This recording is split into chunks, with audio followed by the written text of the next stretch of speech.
Om Vaheguru Ji Ki Fateh. Vaheguru Ji Ka Khalsa, Vaheguru Ji Fateh Ji. Welcome to another session of Coach Gurbani. Ravinder Singh joining you from Columbus. Last week we began the Japji all over again, resetting the button, and we spent time going over the Mool Mantra. And today what we're going to do is, following the Mool Mantra is the word Jap, and that follows with a salok, Ad Sach, Jugad Sach, Happy Sach, Nanak Hosi Sach. And then the first Pauri of the Bani begins. What we are going to do today is that we will touch briefly on Jap and the salok. I just will touch very briefly on that and spend most of the time on the first Pauri. So with that said, so Jap appears with, since this particular group has taught me a great deal about the grammar, I pay a little more attention to it, and I noticed that the word Jap has an ankar, which leads me to believe that it is a noun. So therefore, it might be safe to say that it refers to the name of the Bani as well. I mean, regardless of whatever else it means. Now, I do know that there is some discussion around what the word Jap means. Literally, it means to recite or to repeat. But in my understanding, when we look at this word Jap and refer to the Bani as such, so it's not an activity in that sense.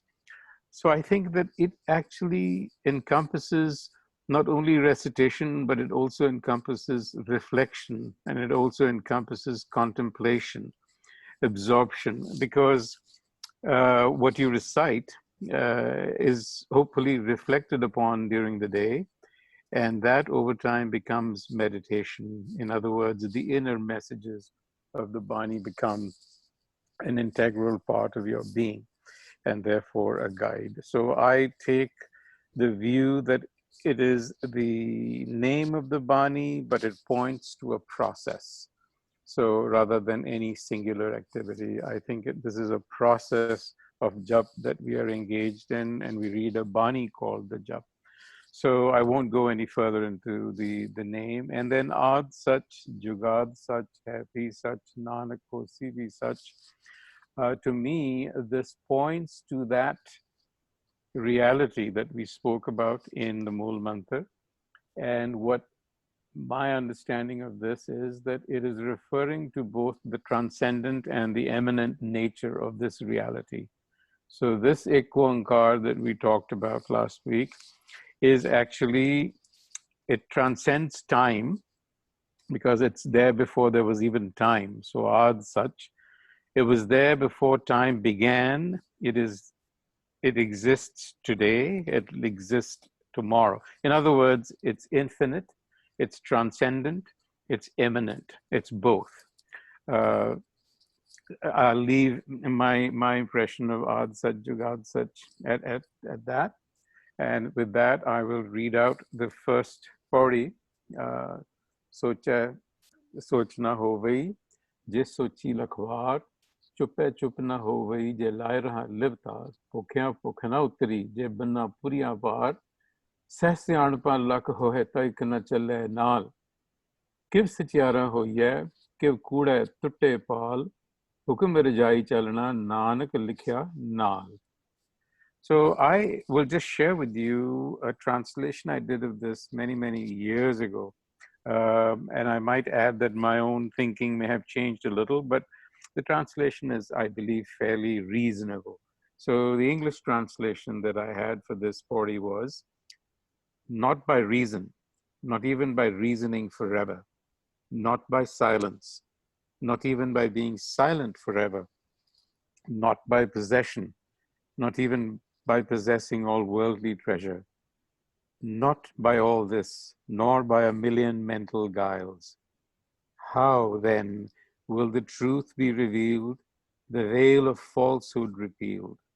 Says Nanak, surrender to that will, that is inscribed in all creation. At least that was my attempt. So the message as I see it is that the proper end of life, of human life, is to become a satyara. A satyara literally means one who wears or adorns the truth. So in common sort of parlance, I guess what this means is that our lives must become personifications of Satnam. We must become personifications of Nam.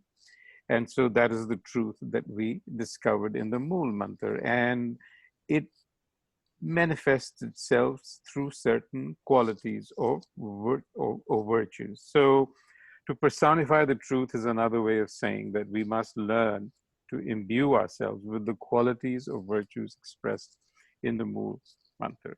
So what Guruji is getting at here is that there is a desirable mode of existence and an undesirable mode of existence. And our central responsibility as humans is to fashion a life that is worth living, with a purpose, with meaning, with dignity, by assuming those qualities, those virtues. So the question, the logical question becomes, well, how does one achieve such a lifestyle? And Babaji's answer is fairly simple. It says we must attune ourselves to the hukam of the Razai. So there is a hukam and there is the one whose hukam it is, who is the Razai. So now, of course, this leads to questions around, what is hukam, who is the Razai, and so on, which I suppose somewhere down the line we'll talk about. But here it's very simply put. Just attune yourselves to the hukam of the Razai. So it means that the owner of the will is expressing himself through the Mool Mantra, and the rest of the Bani is an amplification of it. So how do we decipher this will? How do we make sense of it? This is something, I guess, that is the trick for us the mystery to solve. And of course, there is a Kurdi Pal that he refers to, or I call it a wall of falsehood, that stands in the way and inhibits us from communicating or attuning ourselves or being aligned to this will. And so in this Pauri, what the Baba is telling us is that this wall of separation, or this fracture with reality or with Nam that we experience as humans, cannot be healed, or the wall cannot be demolished simply by resorting to thought or reasoning, to rituals, to forced silences, to pilgrimages, to yogic practices, to self-denials or self-gratifications, or even clever mental guiles. So it is a question of really surrendering one's ego, one's haume. So that's the caution in all of these activities, because if you notice, they are the prevailing rituals or religious practices of the time when Guru Nanak was around, or at least I would assume that this is what he saw around him. And by the way, these practices are also still very prevalent.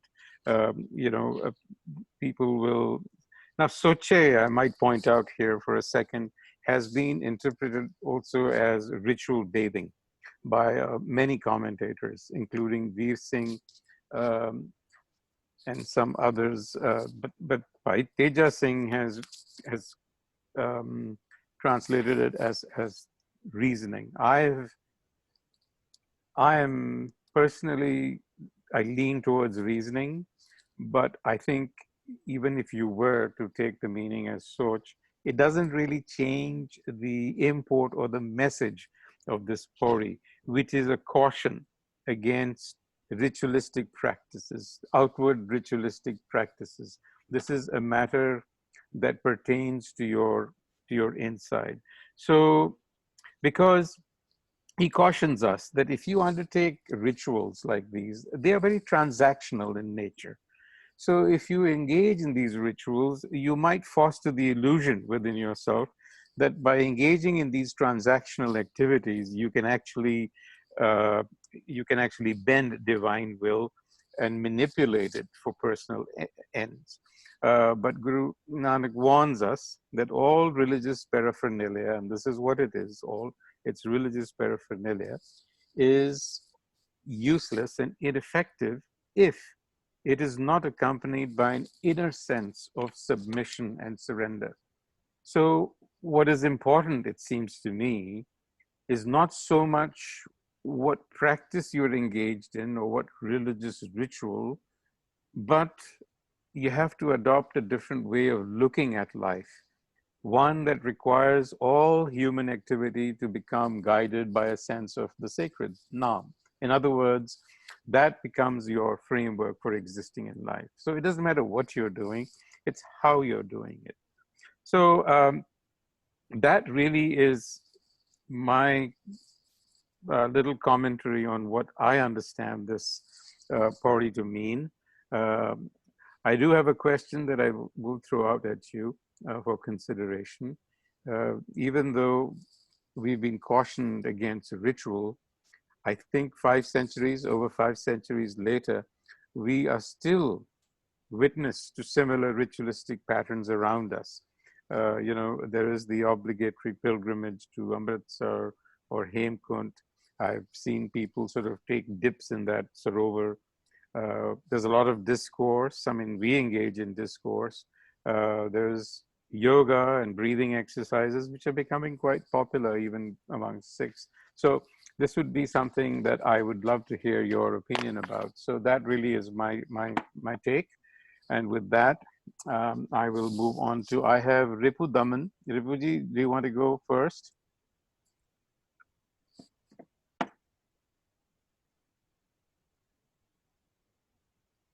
Hello? Can you hear me? Anji, now I can. Right.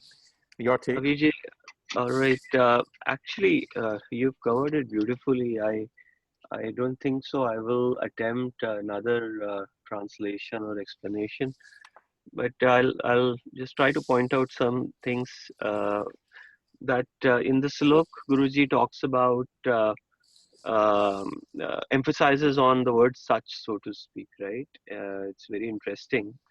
Whereas in the first body, right, he contrasts that gives Satyara, with the fact that Kude to Tepal, so Kude being in opposition, I think, to such. So the assumption here is somehow that the purpose is to become Satyara, right? And also the implicit thing is that there is some kud that has to be removed, right? So that was pretty interesting, that there are certain implied things that you have to become Satyara, and there is a kud, the pal, that is actually preventing you from becoming it, that Guruji kind of assumes is the starting point, and the rest follows from there. So those are the couple of observations that I had on it, but I really don't have anything else to add to it. You really had a very beautiful commentary on it. Anji, thank you. And it's interesting that you bring up the implied opposite, the Kud, the Pal. And what is interesting is that I believe in the next Pauri, he actually reveals what that Kud, the Pal is. Because he says, Nanak hukme je bujeta haume kahe na koi. So one could infer from there that haume is indeed the Kud, the Pal that needs to be demolished. But thank you very much. Hanji, Kulwant Kaur Bhenji. I think I also agree with Ripudaman that you explained very well.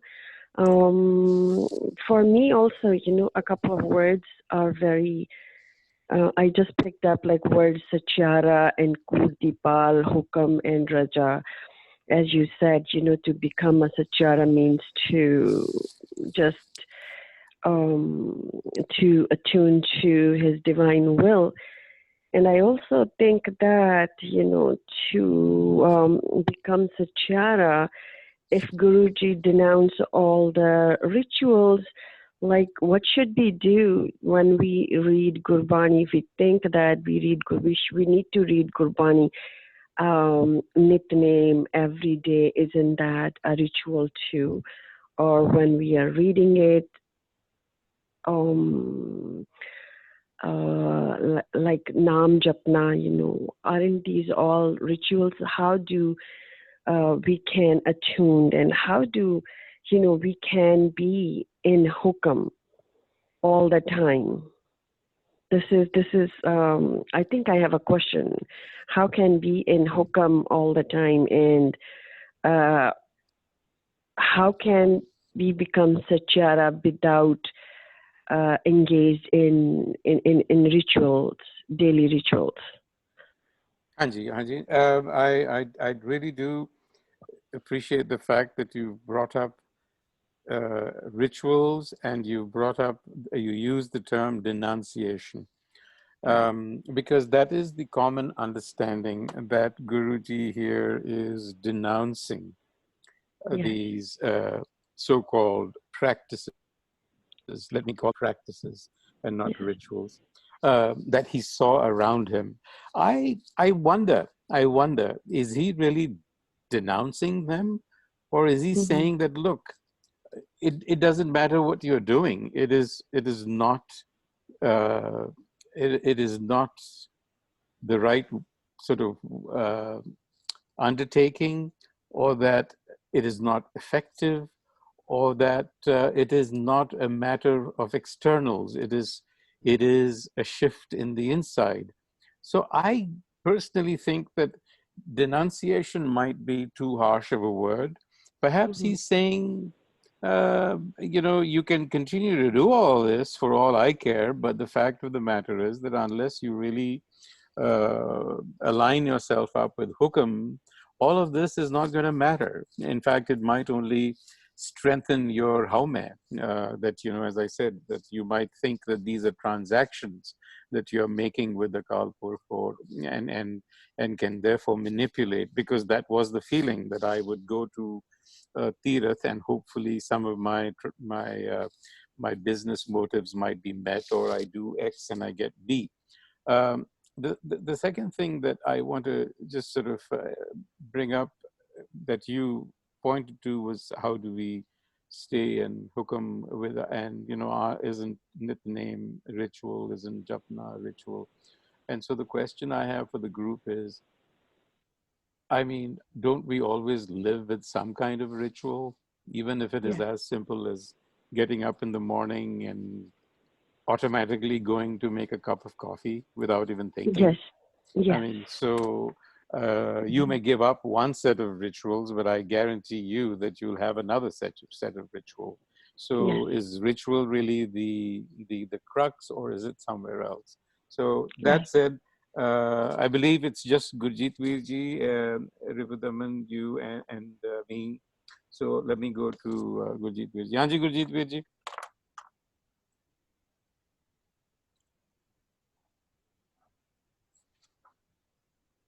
Hanji Virji.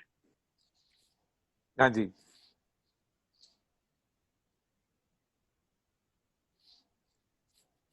Hello, Waheguru Ji Ka Khalsa. Waji Khalsa, Waji Fateh Ji.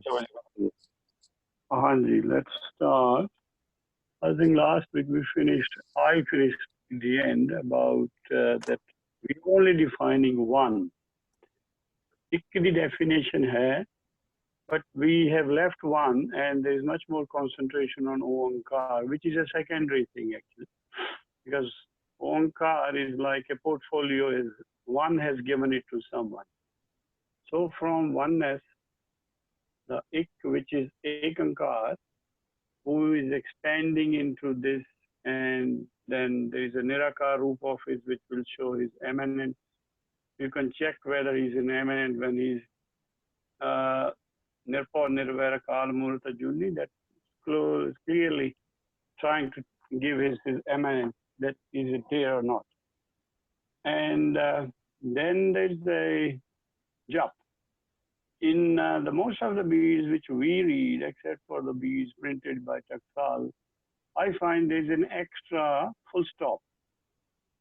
Guru Prasad should finish at a full stop, which are two, you can say, parallel lines. Then there should be no need to put a jap, a full stop before jap. There should be a full stop after jap. But I think it has been continued just in this printing. But if you look at the other B's, this first Guru Prasad is there. The second full stop is not there, which I don't think so is required. And then after jap, there is a full stop. So then we start that what is a jap? Because Gurmani is self-explanatory, there are few instances, a few good shabads given about what is jap and who is the entity which we need to jap. Because we are not clear at this stage when you say the word jap. But certainly you say it's a noun, but it is more than a noun. When you get an anchor under a noun, it also shows it is taking us towards the sentient world as well. That this jap is something very special, has never been done before. So this jap, I will say, is come about over 5. This word is very common. Jap with Onkar comes 96 times, with the Mukta 39, but jap with Sihari comes 439 times. Then Japo is 80 times, means Japo, and then Japon is 20. It's fairly a very exclusive word, but I don't know how come we have not reached a conclusion so far that what jap will be. It is very well explained. We'll take one or two shabads only, which will say, Hari Hari Naam Japo Man Mere. This is Maru Mala Chotha. It's been very clearly indicated that this action is to be done by a mind and has to be done with his immediate neighbor, who is Hari. Man Harji Tere Naal, and the one who is next to you, you have to communicate with him.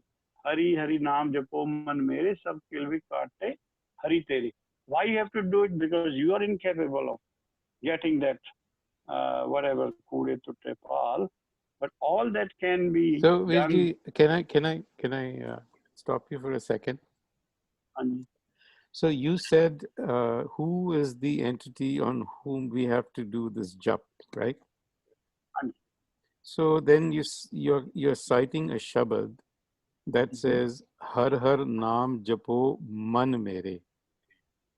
So you are then saying that this jap has to be done by the mind, correct? Okay, clear so far. Then I lost you a little. You said it has to be done next to somebody or next to something or some entity. I lost you there. Could you repeat that? Yeah, I'll read it again. Hari, you have to stop at Hari. Hari Naam Japo Man Mere. You have to do a jap of Hari, but what is the tool with you? The tool is Hari Naam. You have to do the jap, but what so is Hari, is the first Hari an address to someone?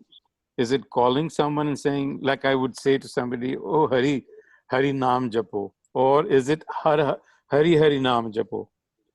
No, Hari te rukna payega. We have to jap the Hari, but utilizing what tool? What do we have with us? We have Hari Naam with us. Okay, so Hari you're Naam, saying that you have to do jap on Hari using Hari Naam. As a tool, Hanji. Using Hari Naam as a tool, and this has to be done by the man. Hanji. So, so this is a mental activity then? Certainly. Okay, all right. Theek hai ji. Thank you. There is another indication, soi jap. When it comes, soi means particularly. That's one we are referring to Gurmat. Jo prab jiyo pav hai. It is an activity which puts you in alignment with your prab, who is your mool, who is your inner consciousness, who is basically your father. It is something which tells you to align with it. So, Vijay, sorry to keep interrupting you, but so what is this mental activity? mental activity is about the behavior. The mind's behavior is not aligned with Hari's behavior. No, but so you said it's a mental activity. So there could be many different kinds of mental activities that we engage in. When I listen to music, that is a mental and an emotional activity. When I read something, I'm engaging in a mental activity. When I recite a poem, I'm engaging in a mental activity. So what sort of a mental activity is this? Jo prab jiyo pavai, there's a condition. With that mental activity, you must get closer to the habit of your prab, to the behavior of your prab. Okay, but then I do not know what the behavior of my prab is. I don't even know who prab is at this point when we begin. Still one bit left to it. Okay. Paane pura gyana jiyo. This is nothing but accepting the pana of your prab. And that's only done when your mind is fully enlightened. It's a pura gyana jiyo. It means the mind in everyday activity is disaligning with its prab through its action when it is not accepting some of the things which are happening. It thinks that they are happening out of order, haphazardly against him or whatever he says, but he says they are being done. They have some sort of background behind it. You have to accept it. That will show that you have accepted the parna. That is the only indication given if you say, whatever my prab has done to me. Firstly, I'm doing nothing, my prab is doing everything. When my prab is doing everything, if I'm aligned to him, I will never say that he is doing something wrong with me. Because we can think in short term, which we think is a loss, but that might be the biggest gain in the long term. So then you could very easily say, I think what you are trying to say here, and you can correct me if I'm wrong, that the net of all this is that you have to learn to accept things, right? To accept the way things are. That is the precondition for everything else. And that is what is being said in the Pehli Pauri, Hukam Rajai Chalana. That is really what the japana is to accept what is around you. You said life as it comes to you, just accept it. Acceptance. So another word for it would be santokh. Santokh is the product. Uh-huh. So basically, the mind has to learn to accept whatever comes its way. That is the jap. That is the jap. He has to firstly learn this, but then it has to accept it too. No, I mean, that is a practice, right? Yeah. I mean, that is the practice. There is someone in this world who's running the show. You must run with it. That's what jap says in broad sense. So go with the flow. Go with the flow. Yeah, I think we have discussed it a lot of times. Yeah. Go with the current. Okay, so fine. So essentially, jap means to accept, acceptance. Hukam, rajai chalana. To know, but then acceptance becomes tough. Acceptance will become tough just to know that things are happening and being done by someone who is superior to you is jap. Just a brief knowledge of it. That I'm not the boss. There is someone else wiser than me running the show. That is jap. Then I have to accept it. That becomes tough. Because he also will pull another word with it that because we all say, oh, I'm accepting, I agree to it. But the acceptance will become your tap. That is really being done. That action has actually taken place. And that's basically advancing you more towards your moon. That's how this journey starts. From the first stage, from the mind into your moon, that this is how my jap has converted into tap. Because I'll read one more for you. It's only 1, 2, 3, 4, 5, 6 letters. So jap so tap je satgur pavai.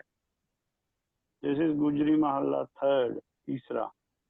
Is jap to agge ka gali avastha bhi hai. There's the next one, which is embedded in it. If you have accepted what Satguru has done, whatever is happening to me through my Satguru. And if I accept there is the Satguru inside me and I am in association with him, then I will never complain because he's wiser. The problem becomes when the mind thinks he's the only one existing and he's capable of doing everything. That's where the Gurmat goes away from us. Because it is a Pana. See, Satguru is only Pana, but that Hukam is something very different to Pana. Hukam has to do. Pana, you can say, yes, happened, yes, I will do it. It's slowly taking you towards that Hukam. From Pana, you go to the Hukam. And there's another one that says, So Jap, So Tap, Sa Brat Puja, because these are all the ways of doing a worship. Jid Harsham Preet Lagai. It means all these actions are basically making us one with our Hari. So the Jap done with my Hari. So Viji, I think some other people have joined. Do you want to move on to Ad Sach, Jugad Sach? All right. Ad Sach, Jugad Sach, Happy Sach, Nanak Hosi Sach. If you need to understand, Pancham Pasha has done the biggest kirpa on us. He has explained this as a 17th Ashtapadi for you. I'll take 5 minutes, but I'll give you the basics in the first 2 stanzas that what was expected out of this shlok in his sense. He has very clearly explained it in 8 padas, what that means to a Sikh. That is, I think, the way he has explained, that's how we need to learn to explain things. He's particularly chosen this shlok as a 17th Ashtapadi shlok. So if you tell, then your Socha Sochana and everything will just be very clear because he has rejected that it's all mental exercise. It's nothing to do. He himself says, Kai Soch Kare Re Prani, Japji, Nanak Prabhu Alak Vadani. He's indicating. But if I can take you through the first 2, that I think my job will be done for the day. Hanji. We have all read it, and the words are basically should be all, it start with the same, but there's one difference. There's happy, instead of happy, it is a he, happy. Just put a sihari there. And the second one he has put is ho si pe such. There's no other difference in that shlok and this shlok. Then he says, Charan Sat Sat Person Har. The 2 entities going on here together. Charan Sat, someone has got the Charans, the virtues of the truth. Sat is the one who never dies. He has got his own behavior. And someone else has to go and pursue those. Persona is basically, I don't think so, it's touch. It is just mental vichar with it. Charan Sat, Sat Persona, if we try to change our behavior, will become Sat as well after doing this persona. I don't know what you will do it, say it in English. Puja Sat, we have to only worship him. There's no other entity for us to worship. Da, my mool, the one, it is one. That is the puja I have to do. And what will be the action? Sat Sevadar. I'll become Satsuru. I means my man becomes Satsuru. Darshan Sat. If I could basically visualize him, Sat Pekhanhar, I'll also become Sat. This is how it is going. Nam Sat. This is likely.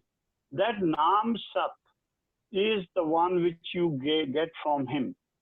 This written will take us to Nam Sat, Sat Tyavanhar. Then you will do the action from Jap to Tyavana. Then you will reach the next stage because up to there you were doing Jap. Charan Sat was Jap. You are attaining a persona stage. Puja Sat is also a Jap. You becoming a Sat Sevdar. Slowly your rank or you are moving up in the hierarchy. Ape gunkari. Then he is capable of giving these virtues to others. Aap Sat, Sat, Saptari. He's now within the Sat. And everywhere around is Sat now. His mind is gone totally. Shabad Sat, Sat Prabhakta. At this stage, he will be able to give the Bani of Sachkhand to us. Surt Sat, Sat Jasunta, because his Surt, Shabad Surt ka mail has happened. Sat Jasunta. He is doing Waheguru, he is doing Waheguru actually now. Bujanhar ko satsab hui, but in the end it says it's all the game has to run. We have it's past as something known as understanding. Nanak Sat Prabh Soi, Guru Nanak is giving his idea or is putting a stamp that what I am saying Sat is actually Prabh. Hari is a Prabh. That's what we, our main entity in Gurbani, where we have to do. Basically, then he put a condition, Sat Swarup Hridajan Manya. See, this is where the tap is. He is there, but you have to accept it. Karan Karavan Ten Mool Pashanya. This is my Mool, my Prabh. Jaake Hriday Viswas Prabh Aya. This is the hardest thing to do. If someone can trust this, then what he will do? Tat Gyantis Man Pragataya. Then he joins with Shabad Guru, which is Ad Sach, Jugad Sach, Happy Sach, Nanakosi Be Sach is nothing else, but that is Shabad Guru. But before that, there is an action. Tat Gyantis Man Pragataya, Paite Nirpay Hoy Basana. That's how the Mool Mantra comes into play now. From time. Yeah, I'll just give me a minute. Yep. Jiste Upajat is my Samanasi. He has backed into one. He started from one, back in one. Bast Mahila, Bast Gadai. He says, simply, if you look at a table, we have nailed the table so that its legs and everything stay there. But in the end, you don't say there are nails there. You just see the table. Bast Mahila, Bast Gadai. This is how the mind will fit into your mool. Tako Pinnak Kahna Jai. This is that one. Buja Bujan Har Vivek. And lastly, Narayan Mile. Nanak Ek. So this is what that one we are describing. So Vaheguru Ji ka Khalsa. Haji, thank you, Vijay. So let me go back to Ripudaman. Ripudaman, considering that we only have 3 people on the forum, any second thoughts, any comments on Gurjit Singh Vejji's explanation?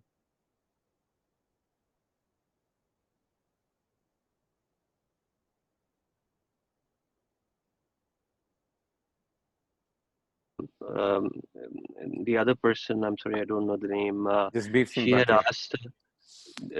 Bhatia. asked the question on the rituals and all. Oh, Kulwant Kaur Panji. Hanji, Kulwant Kaur ji. So I actually agree with your explanation of it. Anything that humans do, will typically require certain discipline, and then when you follow that discipline in your daily life, it kind of sort of takes on a connotation of a ritual. And I don't think so Guruji is condemning any kind of discipline or ritualistic practice. What he's saying is when you miss the essence of it, then it will contribute towards your ego, and therefore it will become a roadblock in your life. So I think so Guru Gobind Singh Ji's Shabad is Ek Bina, I forgot, Jagat. हाँ जी बिल्कुल, that one. So without that one, recognizing that one in any action or anything, it kind of becomes futile. And in the Sakhis, when we look at Guruji going anywhere, whether it is Jagannath Puri and saying Kaisi Aarti Hui, or going to Mecca and all, and we lost you, Ripudaman. And even those who followed Guru Nanak Dev Ji did not stop doing those activities. It's just that it was a shift that happened within them, that they no longer associated it in that manner. Yeah. So I really liked the explanation, therefore, that you gave. She had asked 2 questions. One was rituals. One was that, and the other was, the other one was whether he denounced these practices. Okay. Yeah. And if you look at the dictionary meaning of ritual, it is any set of actions that sort of regulates your day, that becomes a regulator that you do on a regular, consistent basis. So, I mean, even this Wednesday discussion forum is a ritual of sorts, right? But Gurbani is talking about the inner essence of a being, right? So, and we have to go about doing things in life. So the idea is, Yeah. with what sort of inner centeredness are you doing things? As Viji explained, I mean, it is all about acceptance. I mean, some things may or may not coincide with your expectations of things. Well, you've got to accept what hasn't, and you have to accept what has. So yes, Hanji Gulwant Kaur Bhenji, any further thoughts? So I Hanji, just sorry, there is go ahead. so Vijay, I just wanted to give one personal experience Sure. here. So I used to do nickname Bani, so it became a ritual. And if I was to miss doing it, because of whatever reasons I couldn't do it in a day, then that thing would bother me as if I've done something wrong. And at certain point in my life, I said, oh, this is the wrong attitude to doing that nickname, and therefore I said, uh, because it became superstition, so to speak, right? That, oh, I have to do it, and if not doing it, there's something wrong. So therefore, to counter that, I actually stopped doing it. I said, okay, I cannot fall prey to the superstition, the very bunny which is saying don't be don't do that. And I'm, because of the ritual and not missing it out, I have that attitude. So I literally stopped doing it on a regular daily basis. Now there is a problem there as well, which is that once you break your discipline, then you actually break the learning cycle as well, and it becomes tough to get back to that that cycle, so therefore one has to maintain that discipline and somehow not get ritualistic and superstitious about it. So it's a fine line to It walk. is, it is. But I mean, on that, along the same lines, I'll share my experience, which is somewhat similar. I mean, as a young kid, I was into this business of getting up at 3 and doing my nitnem and going to Gurdwara, all sorts of things, right? I mean, and then the same thing, as one grew older and after I came to this country, I just started questioning everything in my mind, and I completely dropped the nicknames. I just rebelled and I said, I'm not going to do this unnecessary recitation. But here's the thing. Um, I argued with myself that what is more important is not that I'm reciting something. What is important is, where is my consciousness at the time? When I'm doing this activity, where is my consciousness? What am I really dwelling on? So what I did was, I didn't break the discipline or the ritual, if you will, or the habit of getting up early, but I replaced that with reading Gurbani. I felt that I was getting a lot more by reading Gurbani and trying to understand it. So, reading a Shabad, trying to figure it out, doing some other reading, not necessarily from Gurbani. So I didn't change the discipline. I still get up early as a matter of habit. I consider it a habit. It is not a virtue or anything, but adat. And I get up and I might read something. Some days I might get it in me and I might just recite the Japji. Kadi kadi I get the feeling I want to recite it and I'll do it. But most days I'll either read something that keeps my consciousness in this, awareness of this one, or I'll read a Shabad and trying to. Nowadays I'm translating, so for me, getting up in the morning, reading the Shabad, trying to parse it, trying to figure out what the underlying message might be, is a great exercise. It's a great joy, I think. So you might want to consider keeping your discipline and substituting something else there. Yeah, I did something similar as well. Hanji Kulwant Kaur Bhen ji. Hanji, Vijay, I think I'm also getting an understanding. No, I do. I have the same situation, like you said, like Ripudaman said, some days I'm also, as a matter of fact, it's my habit to wake up early. And, someday I read Gurbani and someday I sit down and just do the Naam Simran. As Virji also said that, and you were, adding up that it's a kind of mental activity. Before he said, पाना पहले और बाद दे विच हुक्म मनन वाला, or if these are the stages, I'm not sure, you may correct me. This is a kind of mental activity we train our mind then to reach to that state. And I am also wondering, when we also missed one word, which is Gur Prasad, Ajuni Sebhang Gur Prasad. I think we do at our own as a part. Our part is to, continue to recite his name and read Gurbani.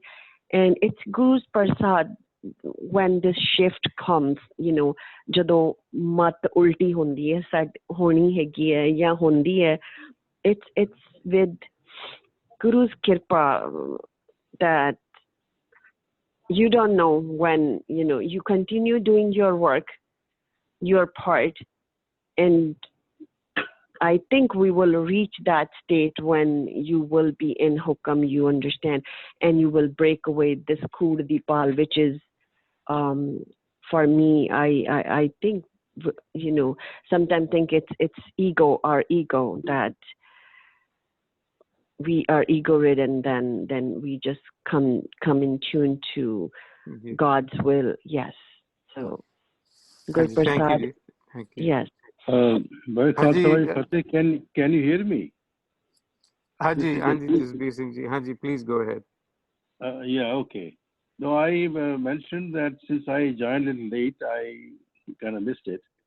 And I know you are discussing the first Pauri, but your discussion was based on the Hukum Ujai Chalna, there's acceptance.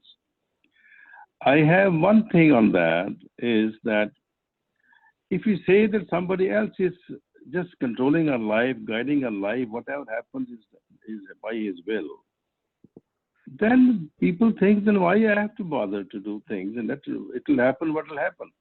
And then we might become complacent. I don't read it that way. But I read it that we do our activities with the best of our intentions and our intelligence. And we don't always expect or get the result as we expected.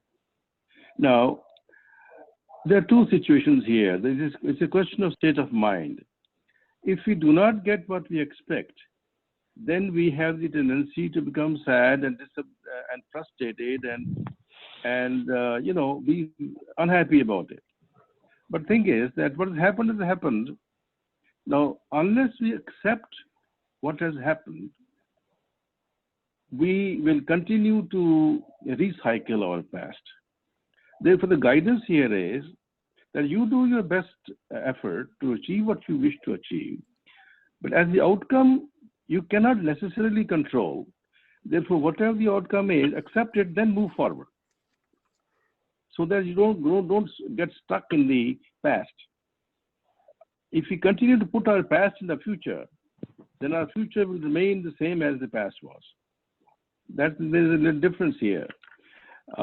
We have to start from again, like if we have a slate to write on, if everything is already written, the slate is full of our past experiences, then there's no place for us to write the new message. Therefore, acceptance means that, okay, I did my best, now it is God's will, this is what I got, I accept it, and then I move on. With a new approach, with a new enthusiasm. And that's how I take this Hukum Jai Chalna. But jo ho chuke hai, to ho chuke hai. You can't undo it. And if you continue to be unhappy about it, stay frustrated with it, and disappointed and sad with it, and be in grief, then you cannot move on. That's what that's how I take it personally. Ajay, thank you, Ji. I think it's an important point, but I believe I'll let Gurjeet Singh Virji respond to it first, and then I'll add some of my own thoughts. Anji, Gurjeet Singh Virji, last thoughts. We are approaching our time, so. Anyway, I think we need to give a bit of a time on how come the word Socha got a different meaning is because if you read the Bani with the way it is written, the Bhagavad Bani is written first. Then you could never go wrong because that's how the way should be. It's although it's included in the last part of a rag, but that's how it was written. The chronology is from there. If you read twice, Kabir has mentioned this word twice. Dil mein soch vichar kawande, ish dojak in pai. It's the same word which is being utilized in Japji. Kaji Sahib ek tu hi main tera soch vichar na dekha. So, I don't know, it's only one Garbganjani Thika who did it and then Sahib Singh followed. Maybe he never got a time because of the manual thinking. And if you look at that, Sahib Singh did have about a 40 years gap between Bhagavad Bani and Japji he did.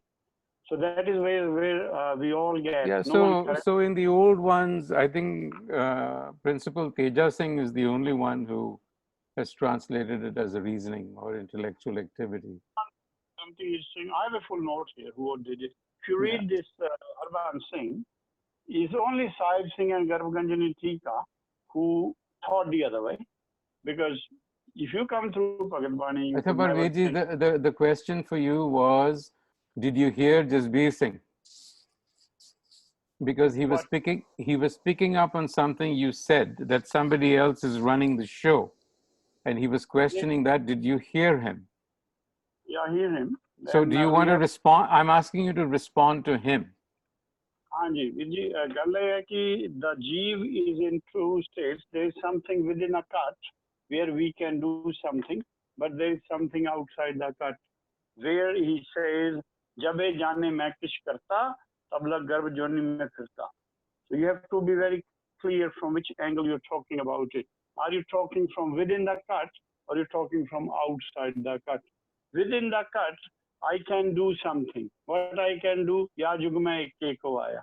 I have a capacity to make. Virji, what is within the cut and outside the cut?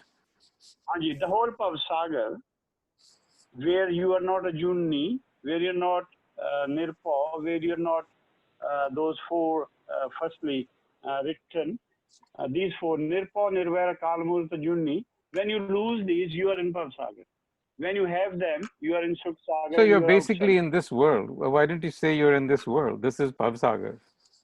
Yes, in Pav Sagar. So keep it simple. I mean, because Pav Sagar, then people start wondering what Pav Sagar is. So basically you're talking about this world, Maya. This world is Pav Sagar.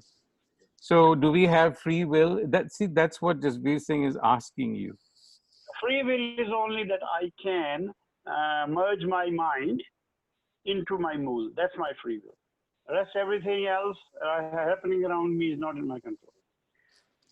Okay, thank you, Virji.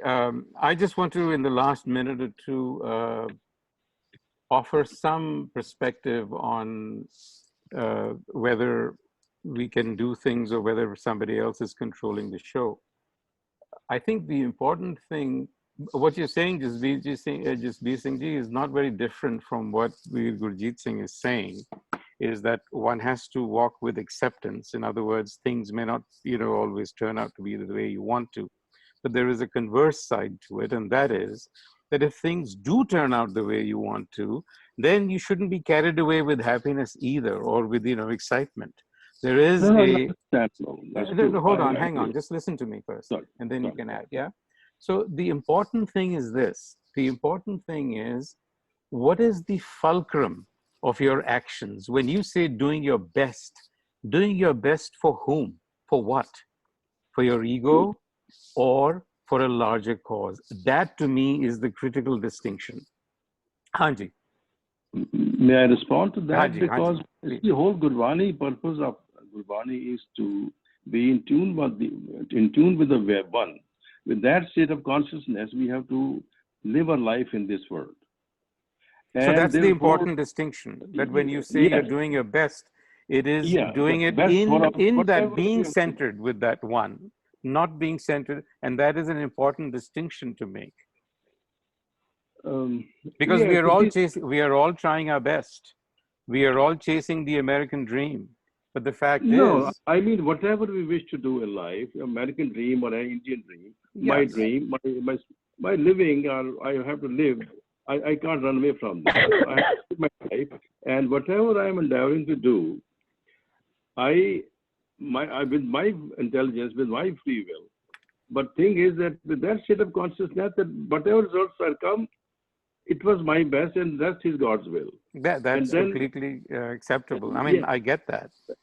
that we do not become complacent and stop making effort and hope that the God will do whatever He has to No, do. no, ठीक है जी. So that's But distinction. Haji, what do you mean? I've got to. I'm sorry, we are approaching our time, and I've got to unfortunately abruptly cut everybody off. We can continue on this discussion next time. It's already 10 o'clock with me. Thank you very much. Thank you, Veerji Gurjeet Singh, for explaining Art Such, Jugaad Such. Much appreciated. Jasveer Singh ji, thank you for your perspective.